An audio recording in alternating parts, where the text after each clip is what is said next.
Morrer para viver é o nosso tema de hoje. Eu queria que você abrisse a sua Bíblia em João capítulo 5.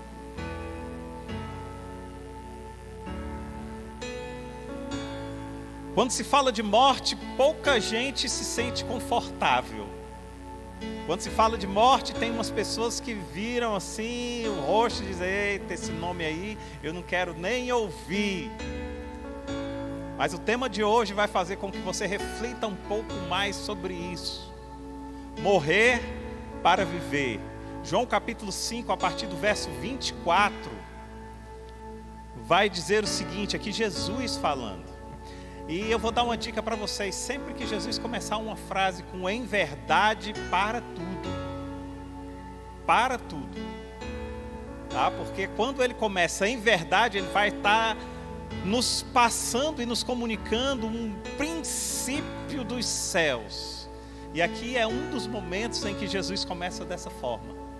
Jesus diz assim, João 5, 24: "Em verdade lhes digo que quem ouve a minha palavra e crê naquele que me enviou tem a vida eterna e não será condenado, mas já passou da morte para a vida. Em verdade lhes digo que está chegando a hora, e já chegou, em que os mortos ouvirão a voz do Filho de Deus. E aqueles que a ouvirem viverão. Pois da mesma forma que o Pai tem vida em si mesmo, Ele concedeu ao Filho ter vida em si mesmo. E deu-lhe autoridade para julgar, porque é o Filho do homem. Não fiquem admirados com isso, pois está chegando a hora em que todos os que estiverem nos túmulos ouvirão a voz e sairão. Os que fizeram o bem ressuscitarão para a vida, os que fizeram o mal ressuscitarão para serem condenados. Por mim mesmo nada posso fazer, eu julgo apenas conforme ouço, e o meu julgamento é justo, pois não desejo agradar a mim mesmo, mas aquele que me enviou." Amém? Senhor, nos dá discernimento sobre esta palavra nessa tarde e noite, Pai. Te pedimos que o Senhor esteja, Senhor, abrindo o nosso coração, Senhor, para o que vai ser colocado hoje, Pai. E que em nosso coração, Senhor, encontre a palavra como semente, uma terra fértil, para que possa brotar no tempo certo, Pai. Obrigado, Senhor. Obrigado pela Tua palavra, desde já te agradeço, Senhor, e desde já nos manifestamos a favor daquilo que o Senhor vai fazer essa tarde e noite, em nome de Jesus, amém. Amados, o contexto dessa passagem, aqui Jesus começa a ser perseguido pelos judeus, e ele começa a ser perseguido basicamente por dois motivos. Primeiro motivo, porque ele faz milagres aos sábados. E o segundo motivo, porque ele se diz Filho de Deus. Então, devido a basicamente esses dois motivos, os judeus começam a procurar matar Jesus. Talvez você esteja pensando assim: pastor, só por isso? Que motivo banal, pastor. Mas querido, não se admire não. Tá? Talvez o motivo seja banal para você, mas existem motivos banais hoje, pelos quais nós continuamos matando Jesus. Ainda hoje. E o que Jesus falava naquela época trazia um incômodo para aqueles judeus. Porque quando Jesus dizia que era o próprio Filho de Deus, as pessoas que escutavam isso, elas só tinham duas alternativas. Ou ouviam e criam no que estava sendo dito. E isso implicava imediatamente em mudança de postura. Por quê? Porque estavam diante do Filho de Deus, diante do Deus encarnado. E isso implicava para mim uma mudança de postura. Porque se eu precisava me prostrar diante do Rei, o que eu tinha que fazer diante do Rei dos Reis? Então imediatamente me vinha à mente, quando Jesus falava o seguinte: olha, eu sou o Filho de Deus, imediatamente eu tinha que tomar uma decisão de postura diante daquele que estava diante de mim. Ou eles tomavam essa atitude, ou então eles matavam Jesus para manterem a postura natural, como já vinham tendo. Qualquer semelhança hoje é mera coincidência. Quando falamos de Jesus para alguém, como Filho de Deus, como aquele que veio para nos salvar, nos dar intimidade com o Pai, imediatamente requer de quem está ouvindo uma mudança de postura. Ou ele assume que Jesus é, e por isso ele precisa mudar, ou ele precisa matar Jesus dentro dele. Então aquilo que os judeus estavam fazendo naquela época, não se admire, queridos.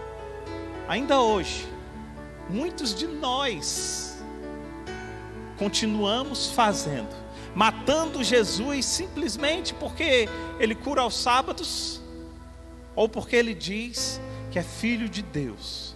Mas nessa passagem que eu li aqui para vocês, eu quero enfatizar basicamente 2 versos. O verso 25 e o verso 28. E especificamente 2 coisas, 2 detalhes que tem nesses versos. No verso 25, Jesus fala algo muito interessante que chama a atenção. Olha o que ele diz. Ele diz, está chegando a hora e já chegou. Opa! No verso 28, ele diz assim, está chegando a hora, mas ele não diz já chegou. Então eu posso deduzir que tem mistério aí. Vamos reler o verso 25 e o verso 28. Verso 25 ele diz assim: em verdade lhes digo que está chegando a hora, e já chegou, em que os mortos ouvirão a voz do Filho de Deus, e aqueles que a ouvirem viverão. Verso 28, não fiquem admirados com isto, pois está chegando a hora em que todos os que estiverem no túmulo ouvirão a sua voz. Amém? Então, queridos, apesar de Jesus estar falando dentro de um mesmo contexto, Jesus está falando de 2 coisas diferentes. Ele está falando de um momento em que já chegou, e ele está falando de um momento em que ainda não chegou. Mas o que me chama a atenção é que Jesus usa um termo para esses 2 momentos. Ele usa uma palavra para esses 2 momentos. O que ele usa? Que palavra é essa? Mortos. Mortos. E aqui, queridos, eu já aprendo uma grande verdade. Grava isso em teu coração.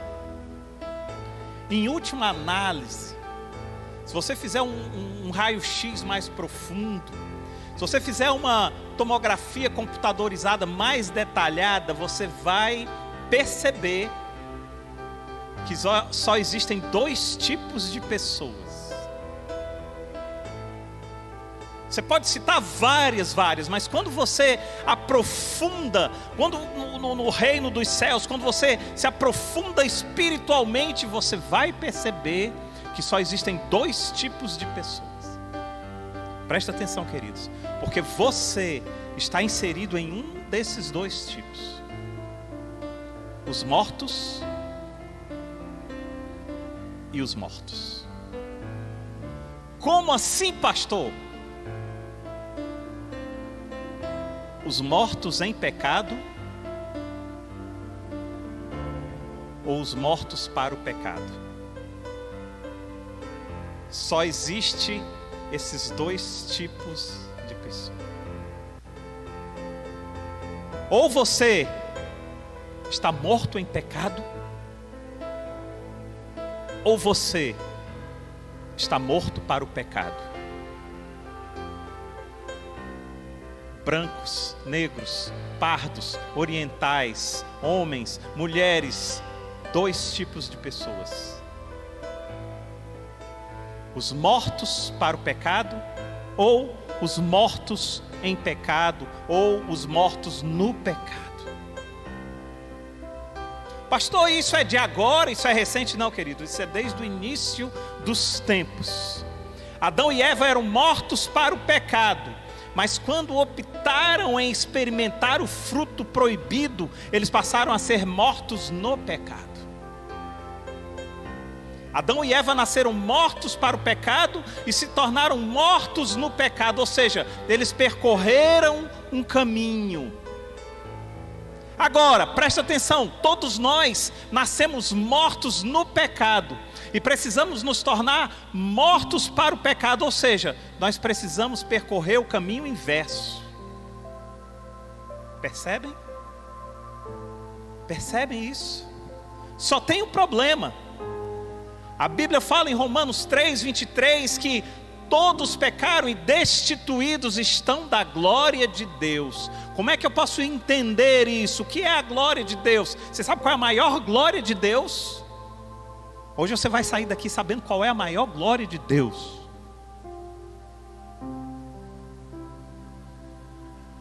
A maior glória de Deus é a presença. Aquilo que o irmão Fred falou aqui é tremendo. Ser servo, servir a Deus é experimentar a glória de Deus, mas a maior glória de Deus é ser filho, é estar na presença do Pai. A maior glória de Deus que você pode experimentar é a presença dEle. Então olha Romanos 3:23, todos pecaram e destituídos estão da glória de Deus. Então o que acontece? Ficou impossível fazer o caminho inverso. Ficou impossível você, por você mesmo, ter nascido e estar morto no pecado, por você mesmo, você morrer para o pecado. Porque você está destituído da presença. Então Deus, para resolver esse problema, Ele manda o Filho Santo, o Filho puro, o Filho imaculado, para todo aquele que ouvir a voz dEle, saia da morte do pecado para a morte no pecado. Ou a morte no pecado para a morte para o pecado. Vocês estão acompanhando aqui? Então, queridos, baseado na Bíblia, só existe uma coisa que gera vida. A única coisa que gera vida é a morte. Não há outra coisa que possa gerar vida. Quando Jesus diz lá em Lucas capítulo 9, verso 22, que era necessário que Ele sofresse, era necessário que Ele morresse, e no terceiro dia Ele ressuscitasse, Ele estava nos ensinando de forma prática o caminho da vida. E qual é o caminho da vida? É através da morte.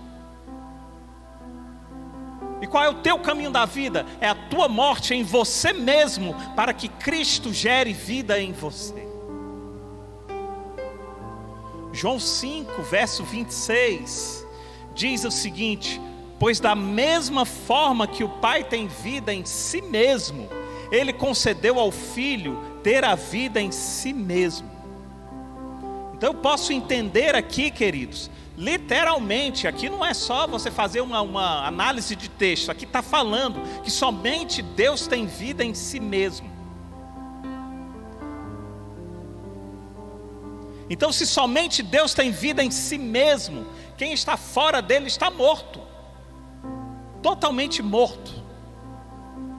Agora deixa eu poetizar um pouco essa questão aqui, tá? Imagina aqui na terra, passeata, aglomeração, aquelas manifestações de pessoas com aquelas placas dizendo: Deus está morto, Deus está morto, Deus não existe, Deus está morto. E aquelas pessoas tomando as avenidas, as ruas, as universidades, dizendo: Deus está morto.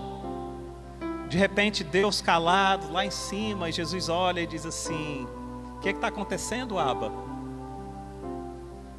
Jesus olha para Jesus e diz assim: os mortos estão dizendo que eu estou morto.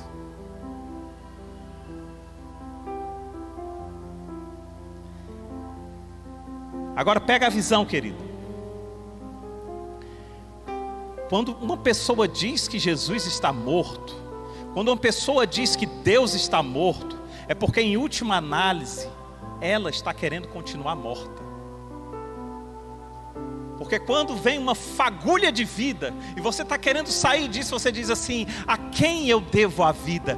Você deve a vida ao único que gera vida. Opa, quem é? Então eu quero. Mas quando você coloca no seu coração que Deus está morto, é porque você está querendo continuar morto. E agora a gente vai criar um novo termo aqui. Eu acho que você nunca ouviu esse termo na sua vida. Hoje você vai ouvir. Um termo que não vai fazer nenhum sentido se você pensar pela lógica do mundo. Mas é um termo que vai destravar muita coisa se você enxergar pela lógica de Deus. Uau, presta atenção. Você nunca ouviu esse termo na sua vida. E para alguns aqui eu sei que não vai fazer o menor sentido. Mas eu sei que para outros vai destravar coisas nos céus tremendas. Pega esse termo, querido. O morto precisa morrer. O morto precisa morrer. Pela lógica do mundo não faz sentido nenhum. Mas pela lógica espiritual, destrava tudo que é necessário para gerar vida. Percebe?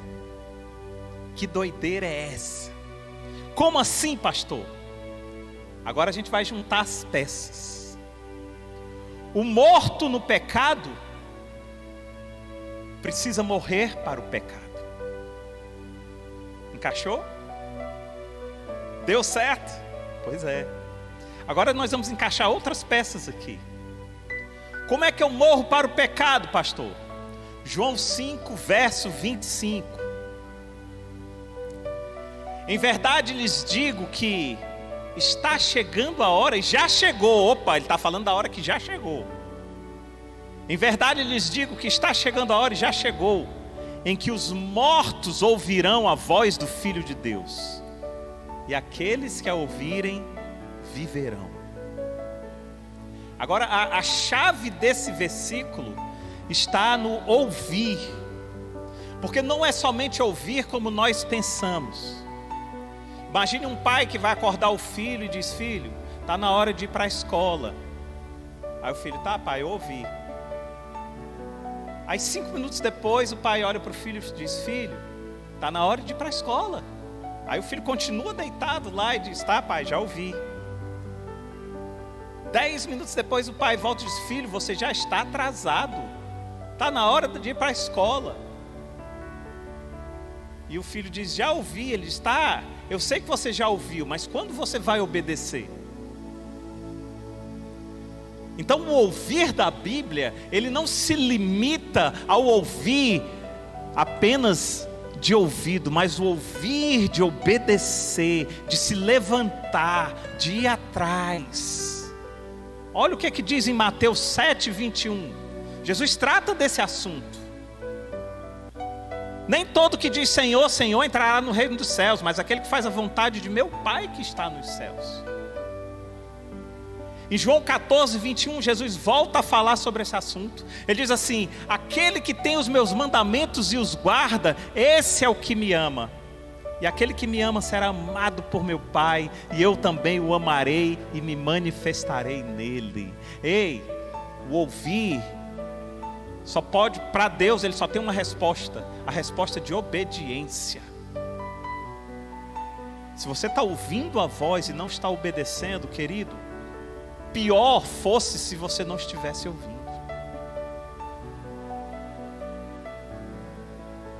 É terrível ouvir a voz de Deus e não obedecer, porque gera em nós algo terrível, uma indesculpabilidade terrível. Então esse é o ouvir que a Bíblia nos fala. Agora vamos voltar para João 5, 25. Nessa perspectiva, olha, vamos ler de novo João 25 agora, nessa perspectiva das peças que se encaixaram. Em verdade lhes digo que está chegando a hora, e já chegou, em que os mortos ouvirão a voz do Filho de Deus, e aqueles que a ouvirem viverão. Seja muito bem-vindo, queridos. A palavra de hoje é morrer para viver. Até aqui foi só a introdução, nós vamos entrar na palavra agora. quero que você se sinta muito à vontade. E a minha oração é para que você morra. A minha oração é para que Deus mate você. Mas se tiver que fazer uma fila para essa morte, eu quero ser o primeiro da fila. Eu quero ser o primeiro. E eu já quero começar dizendo que a dinâmica dos céus, ela é diferente da dinâmica do mundo. Sabe por quê? Porque Deus escolheu o que era para o mundo loucura para envergonhar os sábios. Escolheu para o mundo o que é fraqueza para envergonhar o forte.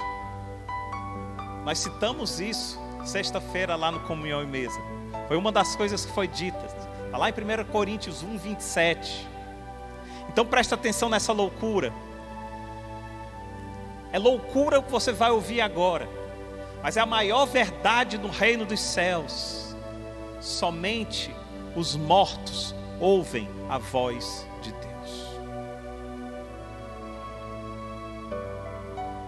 Somente os mortos ouvem a voz de Deus. Em verdade lhes digo que está chegando a hora, e já chegou, em que os mortos ouvirão a voz do Filho de Deus, e aqueles que a ouvirem, viverão. Doideira. Doideira para confundir os sábios. Mas se você não está ouvindo a voz de Deus, é porque você tem que matar ainda algo dentro de você. Se você não está ouvindo a voz do Pai, é porque algo ainda precisa ser sacrificado em você. Deixa eu contar um testemunho rápido aqui, que a grande maioria da igreja já conhece o meu testemunho, mas a gente tem muito visitante, glória a Deus. Eu era líder de uma grande igreja, eu e a Regina, e estávamos muito bem quando Deus colocou no nosso coração que a gente precisava sair daquela igreja.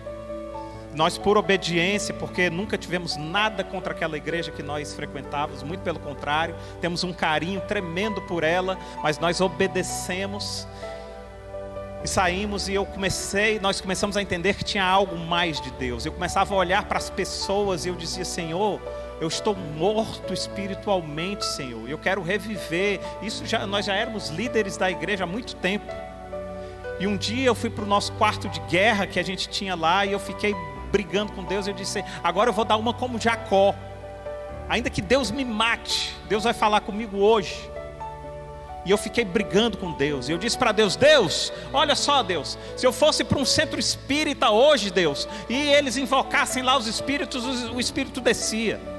Senhor, olha, se eu fosse para um centro de macumba, Senhor, e eles invocassem lá, o Espírito descia. Por que o Senhor não desce, Espírito Santo? Por que o Senhor não desce? Eu comecei essa briga, essa guerra com Deus.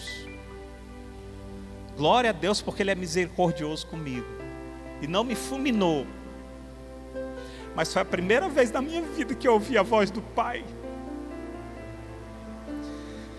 Uma voz forte e suave, que parece que brota de dentro de você mesmo, inconfundível. Ele disse para mim: sabe por que eu não desço, filho? Por que o Senhor não desce, Senhor?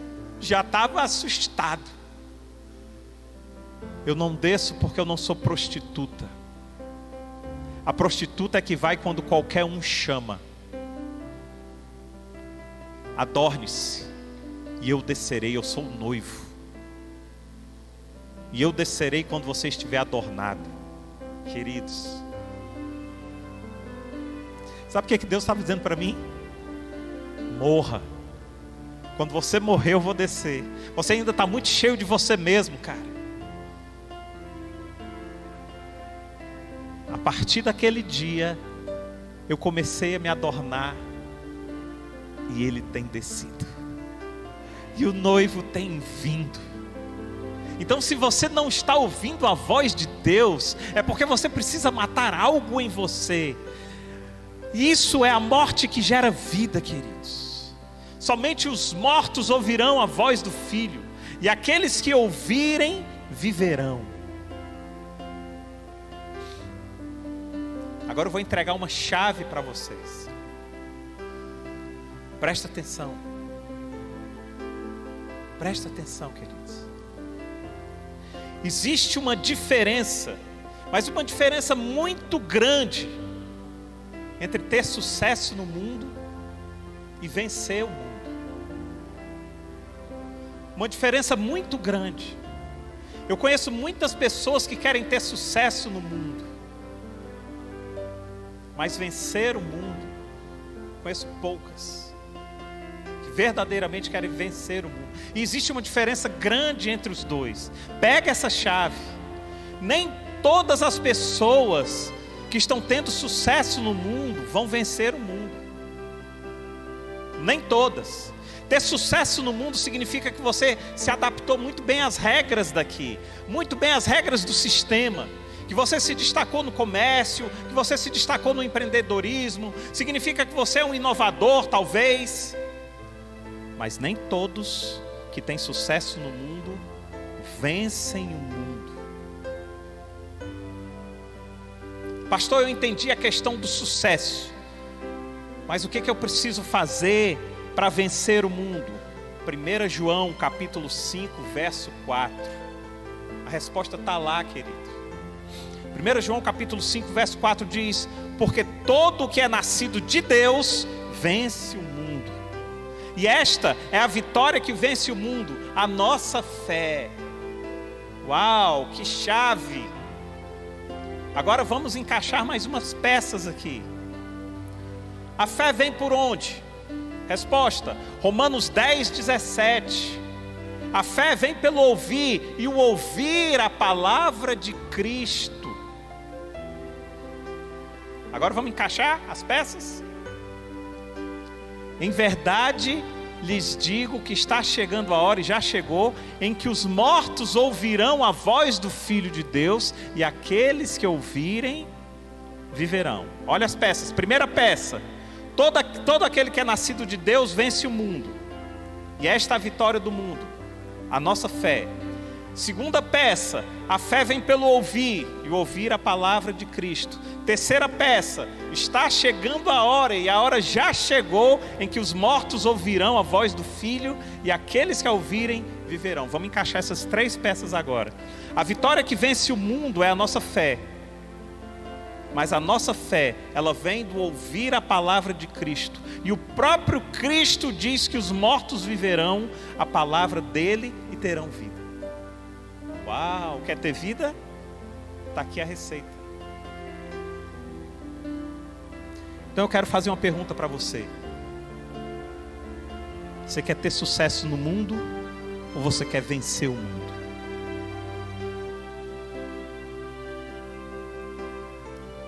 Provavelmente todo mundo disse: não, pastor, eu quero vencer o mundo. Ok? Boa escolha, filho. Segunda pergunta: você tem investido para ter sucesso no mundo ou você tem investido para vencer o mundo? Agora, acho que a maioria aqui de nós caiu. Porque nós investimos no sucesso, mas nós não investimos para vencer.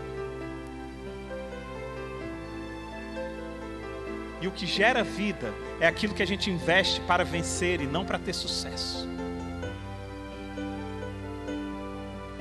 Se você quiser ter sucesso no mundo, querido, você pode ouvir aí várias pessoas, contratar um coach, se especializar, fazer cursos preparatórios, tudo isso ok. Mas para vencer o mundo, você precisa ouvir uma pessoa só. Você precisa ouvir a Cristo. E para ouvi-lo, o requisito é: morra. Morra. Por isso Paulo diz lá em Romanos 12, capítulo 12, verso 2, ele diz assim: não se amoldem ao padrão deste mundo, mas transformem-se pela renovação da sua mente, para que vocês experimentem a boa, agradável e perfeita vontade de Deus. Por isso é tão importante que você morra para esse mundo, querido. Eu quero lançar uma outra chave aqui para essa igreja. Na verdade, pega essa chave. Na verdade, Deus não só abençoa quando Ele dá, mas Deus também abençoa quando Ele tira. Quando a gente fala, e nós fizemos esse exercício no Comunhão em Mesa sexta-feira, eu falava uma palavra e as pessoas iam me dizendo o que vinha à mente delas, a primeira coisa que vinha à mente delas. E se eu falar aqui, e uma das palavras foi bênção, mas falar assim, tirar, o que vem à sua mente tirar? Não vem coisa boa. A primeira coisa não é boa, né? Mas presta atenção, Deus não abençoa somente quando Ele dá, Deus abençoa também quando Ele tira. Porque toda árvore que meu Pai não plantou será arrancada. Então tudo aquilo que Deus não plantou em você, mas que foi plantado pelo mundo, precisa ser arrancado. E quando é arrancado, querida, pelo ponto de vista de Deus é bênção. Percebe?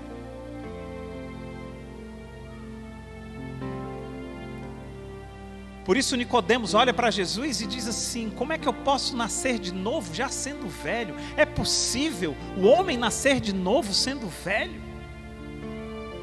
E Jesus olha para Nicodemos e diz: você é o líder religioso deles e não entende isso? O que Jesus estava dizendo é: você não pode nascer de novo sendo vivo. Porque se você nascer de novo sendo vivo, vai se gerar em você duas personalidades. Uma tem que morrer. Então quando você diz: Senhor, eu quero nascer de novo, Deus diz: primeiro você tem que morrer. Você tem que morrer porque eu não crio, eu não gero duas personalidades, eu só gero uma. Porque uma personalidade não lida bem com a outra. A personalidade dos céus não lida bem com a personalidade do mundo. A personalidade do alto não lida bem com a personalidade da terra. Então, querido, uma tem que morrer. Entendem por que estavam tentando matar Jesus? Porque ele estava gerando uma nova identidade, uma nova personalidade. E quando se gera uma nova personalidade, a outra imediatamente tem que morrer.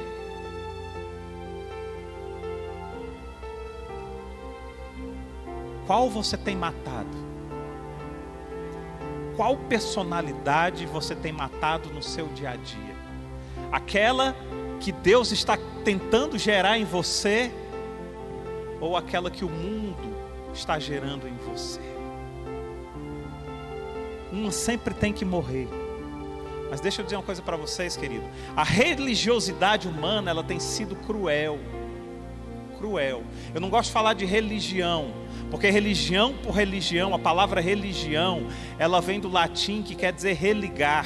E o religar pelo religar é fantástico, é ótimo. Deus quer religião, Ele quer um religar com Ele. Mas o que Deus não quer é o que o homem tem feito da religião como uma religiosidade humana. É isso que Ele não quer. Mas quando você fala assim, eu quero religar o homem a Deus, ele diz: opa, maravilha, isso é religião.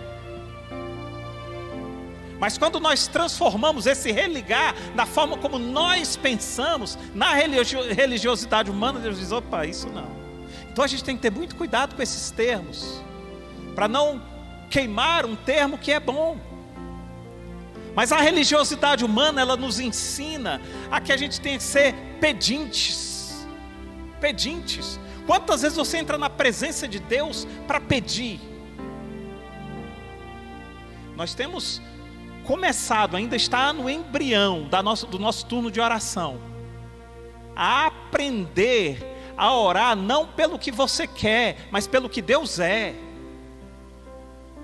É diferente, querido, porque quando você quando você entra na presença de Deus olhando para você, sabe o que você vai dizer para Deus?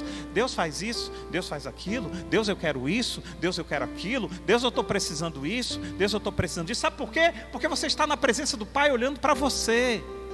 Mas quando você entra na presença do Abba olhando para Ele, sabe o que você diz? Maravilhoso, santo, glorioso, príncipe da paz. Querido, aquilo que você precisa já não é, porque você está diante daquele que é. Percebem a diferença? Mas nós entramos tanto na presença do Pai, olhando para nós, que a gente fica, Senhor, me dá isso, Senhor, faz isso. Então deixa eu dizer uma coisa para você, querido. A religiosidade humana nos faz a aprendermos a ser pedintes, quando na verdade Deus quer adorador, Deus quer intercessor. Ei, os anjos não estão lá diante de Deus dizendo assim, me dá uma asa a mais, ei, faça com que eu voe mais alto. Não, sabe o que eles estão fazendo? Santo, santo, santo, santo, santo.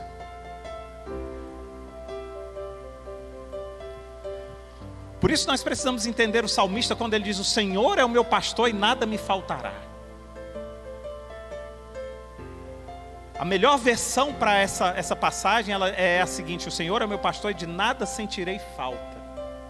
Porque ainda que me falte, eu não vou sentir falta, porque Ele está me pastoreando. Se você estiver na presença de Deus, na presença do Abba, sentindo falta de alguma coisa, querido, é porque você está olhando para você. Porque quando você olha para a beleza do Pai, meu amigo, tudo o mais se torna pequeno. Tudo mais. Deixa eu dizer uma coisa para vocês. Pega isso. Quando os amigos de Jó chegaram para ver Jó, o sofrimento de Jó era tão grande,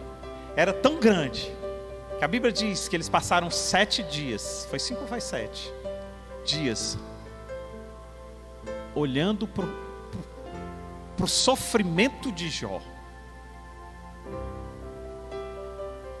Depois do 5º ou foi 7º, Léo, coloca aí a quantidade de dias que eles passaram olhando, lá no livro de Jó.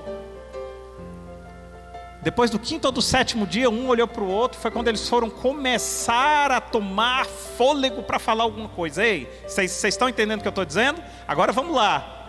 Se o sofrimento do homem me faz passar 5 ou 7 dias parado, estagnado, vendo aquele sofrimento a ponto de me paralisar, quantos dias vai paralisar você quando você vê a glória de Deus? Uau! Eu já estou me programando, meu filho. Quando eu chegar diante de Deus, eu vou lá olhar agora eu vou contemplar, eu vou ficar, uau! 1000 anos depois eu vou olhar para o lado e vou dizer, que maravilha, hein? Uau! Volto. Mais 1000 anos depois eu vou olhar para o outro lado e vou dizer, você está vendo que coisa linda? Uau! Mais 1000 anos depois, porque não tem comparação o sofrimento deste século com a glória do Deus Pai Todo-Poderoso. Por isso que quando você entra na presença da glória, na glória da presença, querido, você vai olhar para quê? Para as suas feridas? Por isso que você tem que estar morto quando entrar na presença. Pegaram aí? A religiosidade humana também nos ensina, além de ser pedintes, quando deveríamos ser adoradores, intercessores, ela nos ensina a reivindicar o que é seu. Eu quero de volta o que é meu. Né? A gente aprende isso pela religiosidade humana, quando na verdade nada é seu, querido, tudo é dele. Até a vontade de adorar vem dele. Eu quero de volta o que é meu. Aí Deus diz assim, pronto, está aí, você já tem. Não tenho nada, exatamente.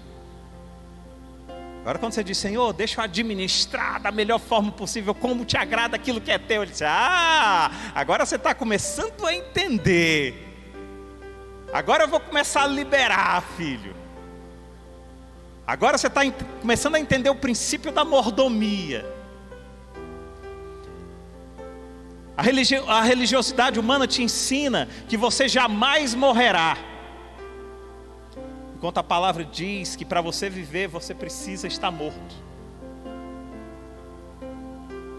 Se você quiser viver para Deus, é necessário que você morra, querido. Enquanto nós estivermos vivos, nós até podemos ir para a igreja, nós até podemos cantar a Deus, nós até podemos sentir a faísca do Espírito no culto, mas ainda assim, não estaremos aptos para receber a verdadeira vida, a vida que vem dele. Querido, então essa noite, quero que você marque na sua agenda, é noite de morte, mas não a morte qualquer, a morte que gera vida. Por isso que quando você vai se batizar, você entra nas águas. Por que você entra nas águas? Porque ao entrar na água, o mergulhar na água simboliza a sua morte em Cristo. O tempo que você permanece na água simboliza o tempo que você está em Cristo ali enterrado. E quando você volta, simboliza a sua ressurreição com o Pai. A sua ressurreição com Ele. E é necessário que todos passem por isso, com discernimento do que está acontecendo, com total discernimento. Martin Luther King disse uma frase interessante, ele disse: o que me preocupa não é a presença do ímpio, mas é a ausência do justo. Eu não sei se ele sabia aqui, mas ele estava parafraseando a Bíblia. Sabe, quando Deus olha e diz assim: se tiver 10 justos em Sodoma, eu não a destruirei. Você sabe o que Deus estava dizendo? Ele estava dizendo o seguinte: olha, Abraão, deixa eu lhe dizer uma coisa. O que mata uma geração não é a presença do ímpio. O que mata uma geração é a ausência de um justo. Porque se tiver um justo lá, Abraão, eu não vou matar nem um ímpio. Uau! Aliás, um justo é capaz de salvar não só uma geração, mas uma humanidade. Foi assim com Noé. E foi assim com Jesus. Um justo é capaz de salvar uma geração e uma humanidade. Ei, seja você o justo do seu ambiente. Seja você o justo por onde você vai andando. Pastor, mas onde eu ando só tem ímpio. Mas se tiver um justo, ele não destrói.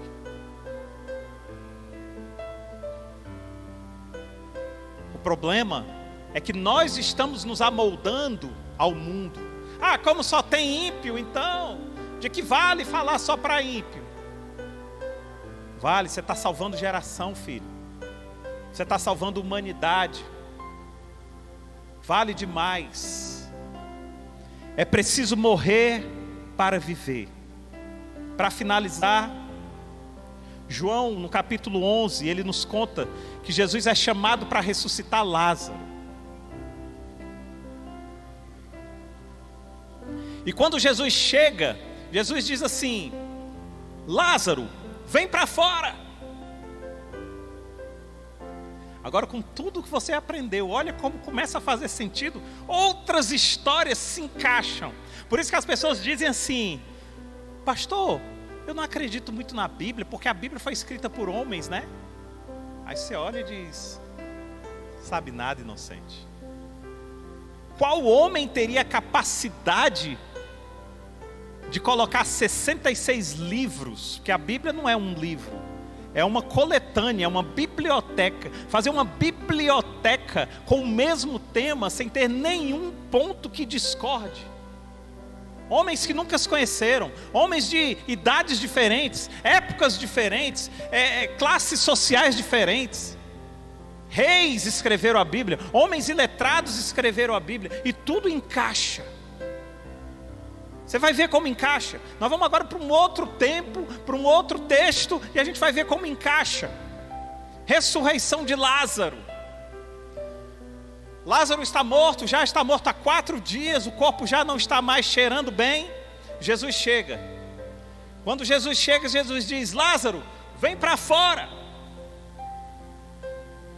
Por que você acha que Lázaro saiu?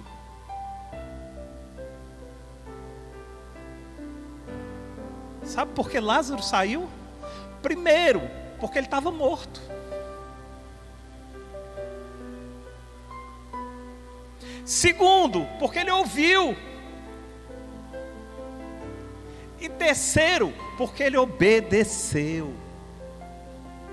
Faz todo sentido.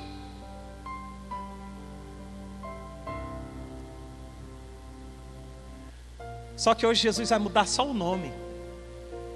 Se você está entendendo em que nível espiritual eu estou falando, eu estou dizendo para você que hoje Jesus está falando a mesma coisa, mas só mudando o nome. Ele está tirando o Lázaro e está dizendo o teu nome, o meu nome, dizendo: ei, sai para fora. Ei, vem para cá. Agora, querido, você só vai ouvir se você aceitar morrer.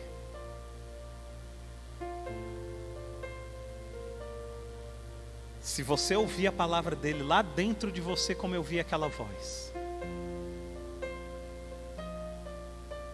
E aí vai se cumprir. Se você está ouvindo nesse momento a voz de Jesus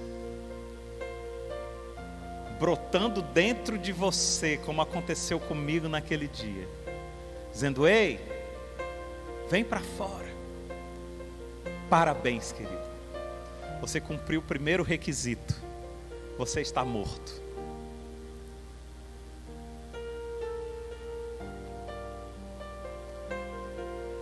Se você ouviu essa voz, parabéns de novo. Você ouviu. Mas o terceiro parabéns, ele vai depender de você. Será que você vai obedecer? Eu quero convidar você a sair de onde você está, vir aqui para frente, declarando a Deus que ainda tem coisa para morrer dentro de você. Se tiver coisa ainda para morrer dentro de você, e você está ouvindo essa voz, está ouvindo esse chamado, dizendo: ei, eu quero trabalhar em você. Eu quero levantar um Lázaro ainda, porque eu ainda tenho planos. Ei, querido, Jesus só não deixou Lázaro lá porque ele ainda tinha planos para Lázaro. Vem aqui para frente. Eu quero que você entenda que ele tem muito mais para fazer em você. Aleluia, queridos. Glória a Deus. Fique à vontade. Eu me sinto aí também, nesse lugar, porque ele ainda tem muito que matar dentro de mim. Mas glória a Deus. Parabéns, são os mortos que vão ressuscitar com Deus. E se você veio aqui, glória a Deus pela quantidade de pessoas que está aqui hoje. Ei, Deus está dizendo para você: ei, nesse momento, já que você obedeceu, já que você ouviu a minha voz, e já que você saiu e veio, eu vou fazer algo extraordinário na sua vida. Pode crer, não sou eu que estou falando, não. Pode crer, creia no poder daquele que é capaz de fazer infinitamente mais do que pedimos ou pensamos. Ah, querido, se você ainda tem área para morrer, e eu sei que tem, bem-vindo à sociedade dos mortos vivos em Jesus. Seja bem-vindo. Nessas áreas você entrega a ela. Agora eu quero que você feche os seus olhos, entregue essas áreas que Deus está te mostrando, entregue a Ele. Diga: Senhor, eu te entrego essas áreas, eu estou matando essas áreas para que o Senhor faça renascer em mim áreas novas. Arranca isso em mim, Senhor, para gerar vida exatamente nesse ponto, Senhor. Em nome de Jesus. Em nome de Jesus, entrega a Ele, entrega a Ele. Aleluia, aleluia, aleluia. Amados, para finalizar, na história de Lázaro tem algo mais interessante. Quando Jesus diz para Lázaro: Lázaro, vem para fora, Lázaro sai todo enfaixado. E aí Jesus fala uma frase interessante. Ele diz assim: tirem as faixas e deixem-o ir. Sabe o que isso significa? Significa o seguinte: o principal passo Lázaro já tinha dado. Lázaro já tinha saído. Lázaro já estava morto e agora tinha ouvido a voz daquele que o chamava e tinha saído. Mas ainda existem faixas em você que às vezes impedem que você seja plenamente feliz. E aí Jesus, ele faz algo interessante. Ele não tira, ele chega assim: tirem. Sabe por quê? Querido, deixa eu dizer uma coisa para você. Olha para quem está do seu lado. Chega para essa pessoa e diz assim: ei, ajuda a tirar minhas faixas. Ei, ajuda a tirar minhas faixas. Ei, você pode me ajudar a tirar essas faixas? Existem faixas dentro de nós que Jesus, ele não quer tirar por ele. Ele diz assim: ei, você tem irmãos. Você tem irmãos, não anda sozinho não. Lázaro, você vai sair daqui, mas espera aí, Lázaro, você tem irmãos, os teus irmãos vão te ajudar a dar o retoque final, Lázaro. Pode subir o louvor, querido. Aleluia, querido.